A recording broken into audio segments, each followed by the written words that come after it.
नमस्कार। देश काल में आपका स्वागत है। मैं हूं मुकेश कुमार। दोस्तों, तमिलनाडु के करूर कस्बे में जो हादसा हुआ है जिसमें 40 लोग मारे गए हैं और 100 से ज़्यादा लोग घायल हुए हैं, उस हादसे ने तमिलनाडु की पॉलिटिक्स को एक नया मोड़ दे दिया है। नया मोड़ इसलिए दे दिया है कि थॉमस विजय, जो कि तमिलनाडु के सुपरस्टार हैं और उन्हें थलपति भी कहा जाता है, थलपति मतलब सेनापति, थलपति के नाम से वो काफ़ी चर्चित हैं, प्रसिद्ध हैं और उनकी ज़बरदस्त फैन फॉलोइंग है, जिसकी वजह से वो राजनीति में अपनी एक बड़ी जगह बनाने की तरफ अग्रसर हो रहे थे। आपने देखे ही होंगे कि उनकी रैलियों के, उनकी सभाओं के जो वीडियोस आते थे उसमें हज़ारों सैकड़ों लोगों की भीड़ जोश के साथ, पूरे उत्साह के साथ हिस्सा लेती थी और थलपति थलपति के नारे लगते थे। तो विजय, सुपरस्टार विजय, राजनीति में भी एक सितारे की तरह उग रहे थे। क्षितिज पर उनका उदय शुरू हो गया था और ये माना जा रहा था कि वो अब एक बड़ी चुनौती बनने जा रहे हैं। राज्य की जो दो प्रमुख स्थापित पार्टियां हैं, जिनमें डीएमके है जो अभी सत्तारूढ़ है, स्टालिन उसका नेतृत्व कर रहे हैं, और दूसरी पार्टी एआईएडीएमके है जो कि काफ़ी विभाजित, पटी हुई है, आपस में झगड़ों से लिप्त है। और इस वजह से चूंकि अपोजिशन का वो स्पेस फिलहाल खाली भी दिख रहा है, बावजूद इसके कि एआईएडीएमके वहाँ है, लेकिन उसकी जो लीडरशिप है वो बहुत इस तरह की करिश्माई नहीं है जो कि उसके पहले जयललिता की होती थी, जिसकी वजह से वो पार्टी जिंदा रही, कामयाब होती रही। वो लीडरशिप अब उसके पास नहीं है और एआईएडीएमके बेसिकली बीजेपी के हाथों में खेलती भी रही है। इसलिए एक संभावना, एक वैक्यूम तमिलनाडु की पॉलिटिक्स में बन रहा था और जिसको विजय भरते हुए नजर आ रहे थे, उसमें अपने लिए स्पेस क्रिएट कर रहे थे। उन्होंने 2024 में ही अपनी पार्टी लॉन्च की थी। पार्टी लॉन्च करने के बाद उन्होंने घोषणा भी कर दी थी कि वो पूरी तरह से फिल्मों को छोड़ रहे हैं और अब समाज सेवा में आएंगे। आमतौर पर जो अभिनेता फिल्मों से राजनीति में आते हैं वो अपना एक पैर वहाँ जमाए रखते हैं, लेकिन विजय ने ऐसा नहीं किया। वो पूरी तरह से फिल्मी दुनिया को अलविदा कह के राजनीति में आए थे और फुल टाइमर राजनीति में फुल टाइम शामिल हो गए थे और उसी अंदाज में उन्होंने अपनी राजनीति शुरू कर दी थी। हालांकि 2024 का लोकसभा चुनाव उन्होंने नहीं लड़ा था।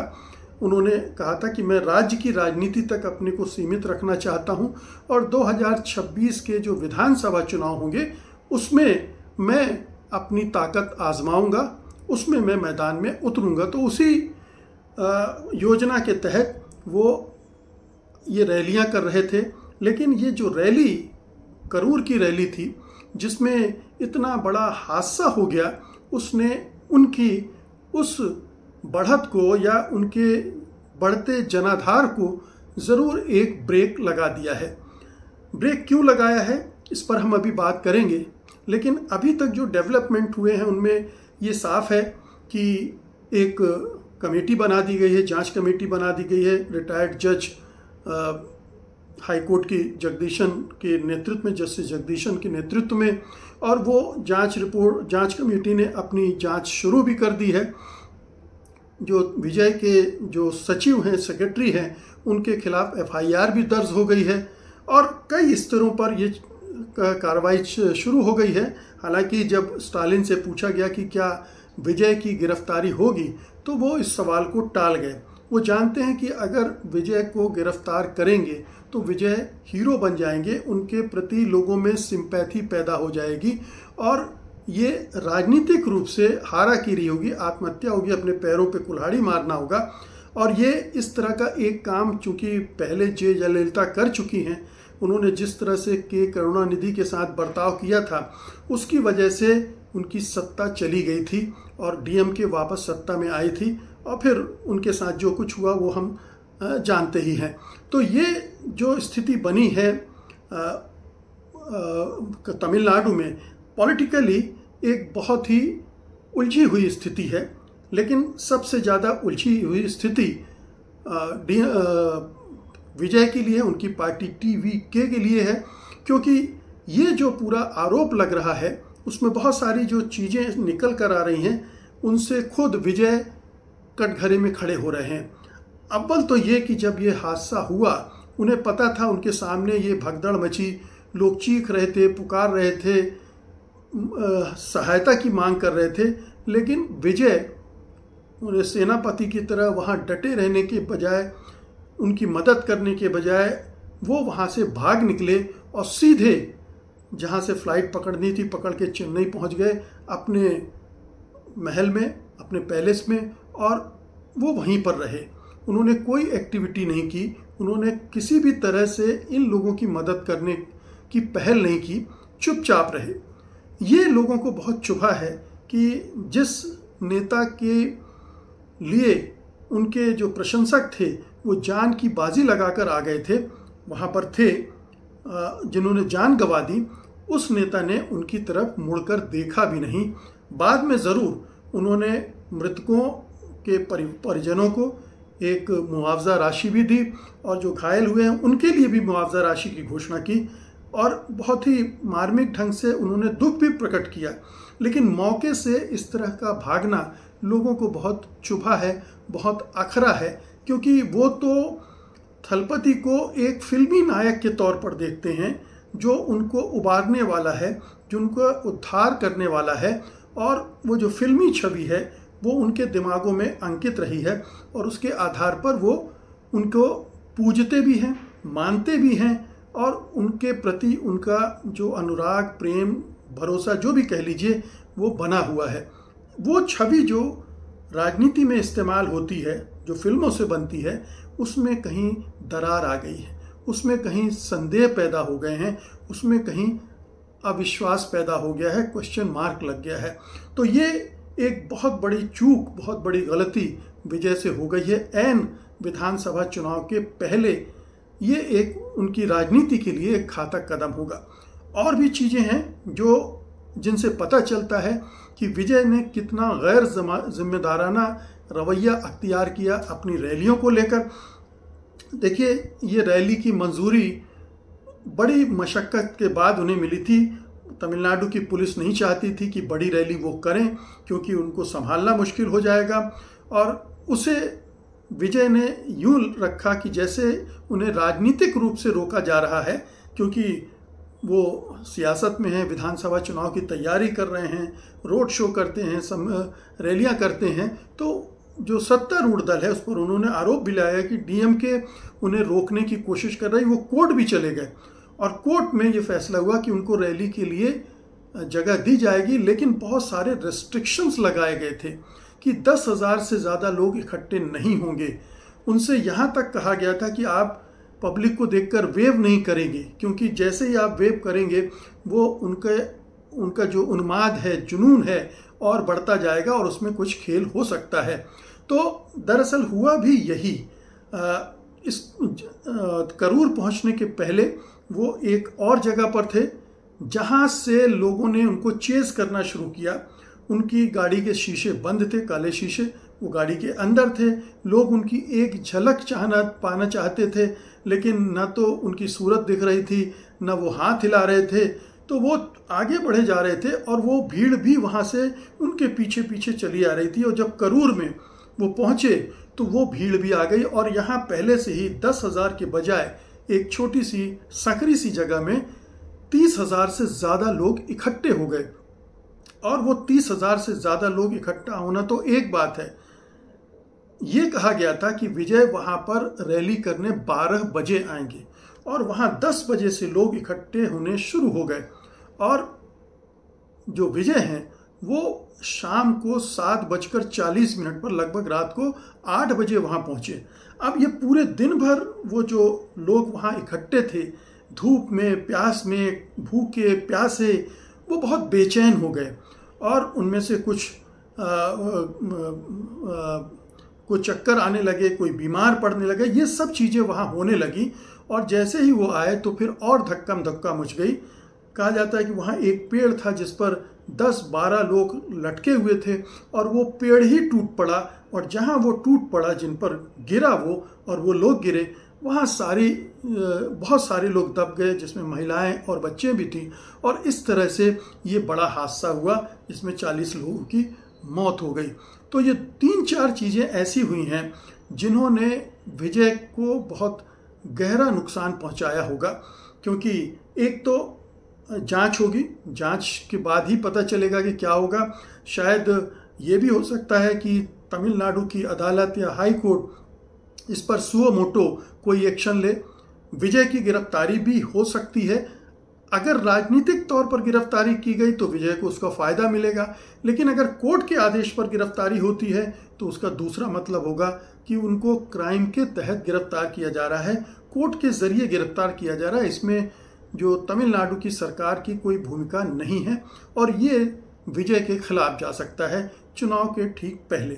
तो ये पूरा माहौल बन रहा है तमिलनाडु की राजनीति में। इसमें जाहिर है कि डीएमके को थोड़ा सा एडवांटेज है। इस हादसे से एक ब्रेक लगेगा और विजय अब आने वाले दिनों में अगर वो बाहर भी रहते हैं, उन्हें जेल नहीं होती है, उनके खिलाफ कोई कार्रवाई नहीं होती है, हो सकता है रिपोर्ट को आने में टाइम लगे।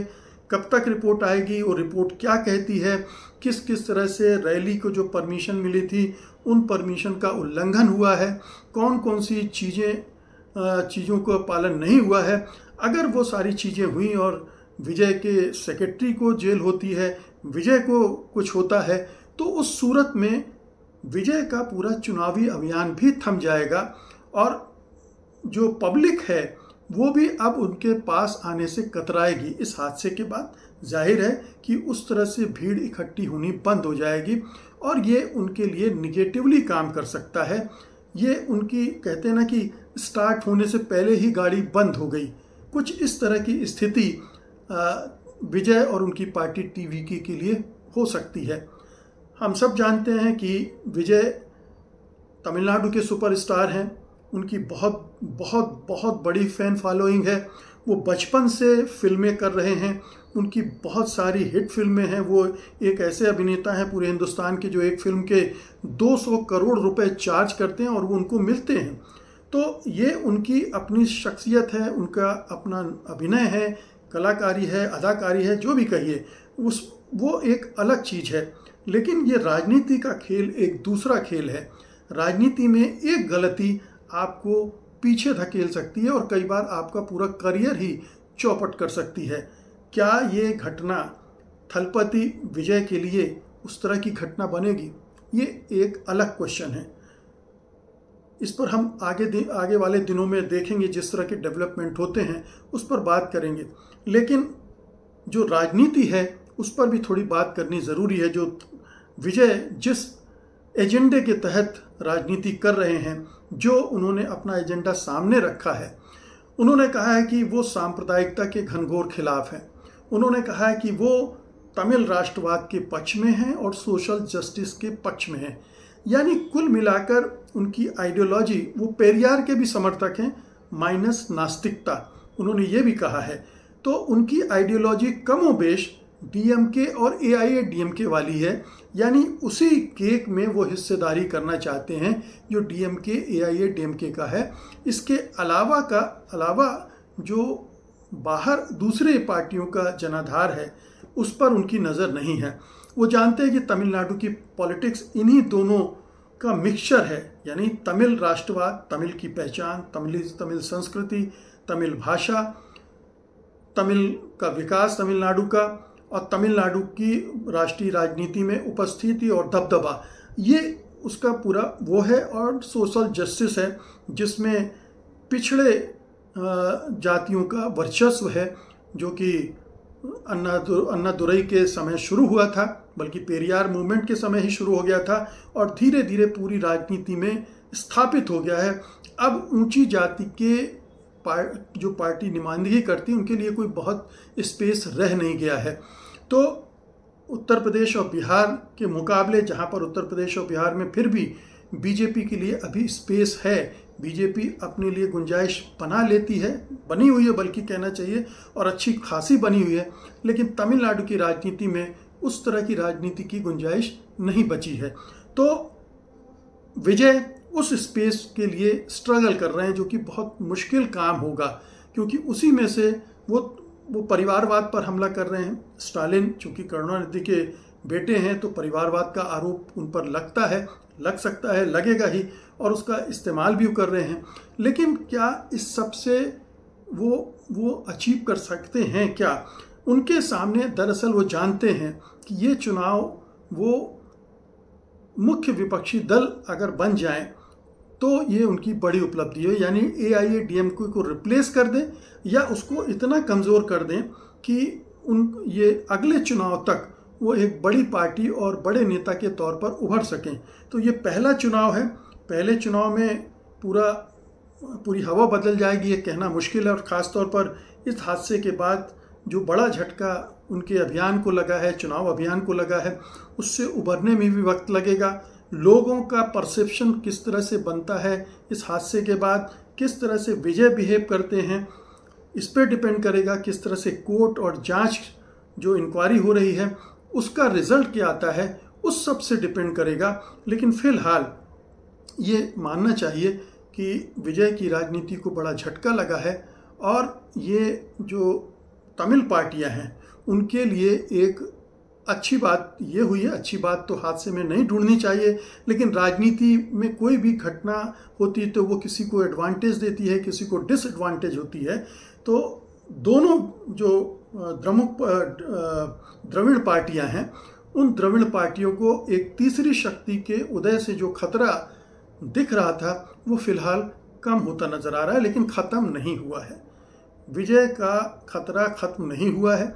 विजय बाउंस बैक कर सकते हैं। विजय में वो करिश्मा है, विजय में जनता में उनके प्रति आकर्षण है, और इस घटना से वो आकर्षण थोड़ा कमज़ोर तो पड़ सकता है, लेकिन ख़त्म नहीं होने वाला है। इसलिए विजय अभी राजनीति में है। विजय को विजय कब मिलेगी या नहीं, ये आने वाले समय में पता चलेगा। बहुत बहुत शुक्रिया आपका। धन्यवाद। नमस्कार।